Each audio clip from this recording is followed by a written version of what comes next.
Iran যুদ্ধের ভয়াবহতা এখন নতুন রূপে ছড়িয়ে পড়েছে ইসরায়েল জুড়ে। ব্যালিস্টিক ক্ষেপণাস্ত্রের পাশাপাশি আয়াতুল্লাহ বাহিনী নিক্ষেপ করছে ক্লাস্টার বোমা, যা ইসরায়েলের আকাশে হয়ে উঠেছে অপরাজেয়। সেই সঙ্গে আকাশে প্রতিরোধ করা ক্ষেপণাস্ত্রের বিশাল ধ্বংসাবশেষ প্রতিদিনই মাটিতে আছড়ে পড়ছে স্কুলের মাঠ, রাস্তার ধারে কিংবা পাহাড়ি এলাকায়। এমন পরিস্থিতিতে ইরানের ভয়াবহ হামলা থেকে নাগরিকদের বাঁচাতে এবার ইউরোপে দ্বীপ কিনতে যাচ্ছে ইসরায়েল। বিস্তারিত জানাচ্ছেন শেখ ফরিদ।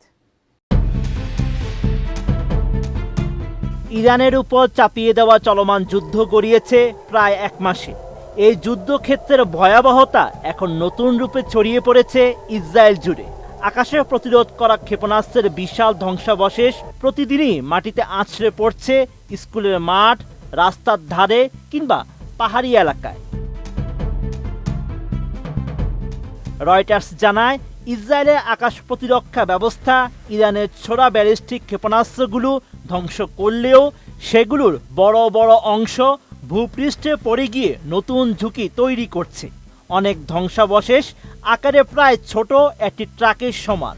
অন্যদিকে একটি ইসরায়েলি স্কুলের খেলার মাঠে পড়ে থাকা ধাতব খণ্ডে শিশুদের উঠতে দেখা যায়, যা পরিস্থিতির ভয়াবহতাকেই তুলে ধরে।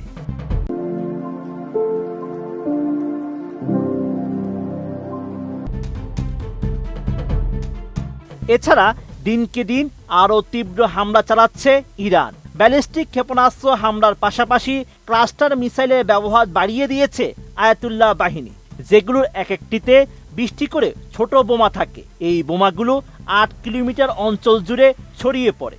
যেহেতু মাঝ আকাশ থেকে মিসাইলগুলো থেকে বোমা বেরিয়ে আসে, ফলে এগুলো আকাশ প্রতিরক্ষা ব্যবস্থা দিয়ে প্রতিহত করতে পারে না ইসরায়েল। এমন পরিস্থিতিতে নিজের নাগরিকদের জীবন রক্ষায় এবার ইসরায়েলি নীতি নির্ধারকদের ভাবনার জগৎ আমূল বদলে যাচ্ছে। কেননা নিজ ভূখণ্ডে আর নিরাপদ বোধ করছে না ইহুদিরা।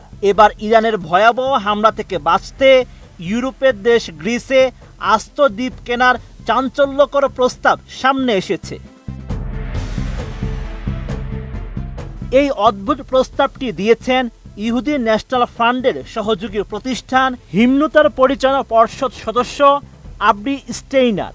তার মতে, যুদ্ধ বা বড় ধরনের জরুরি পরিস্থিতিতে ইসরায়েলিদের দ্রুত সরিয়ে নিতে গ্রিসের জনশূন্য দ্বীপগুলো নিরাপদ আশ্রয় হিসেবে ব্যবহার করা যেতে পারে। স্টেইনার যুক্তি দেন, গ্রিসে প্রায় 40টি বসবাসের উপযোগী জনশূন্য দ্বীপ রয়েছে, যেখানে প্রয়োজনীয় অবকাঠামো গড়ে তোলা সম্ভব। ইরানের কাছে থাকা বিপুল সংখ্যক ব্যালিস্টিক ক্ষেপণাস্ত্রের ভয় থেকেই মূলত তার মাথায় এই দ্বীপ কেনার ধারণাটি আসে। হিমনুতা মূলত 1967 সালের যুদ্ধের পর গঠিত একটি সংস্থা, যার প্রধান কাজ ছিল পশ্চিম তীরে জমি কেনা। সাধারণত ইসরায়েলের সীমানার ভিতরেই এদের কার্যক্রম সীমাবদ্ধ থাকে।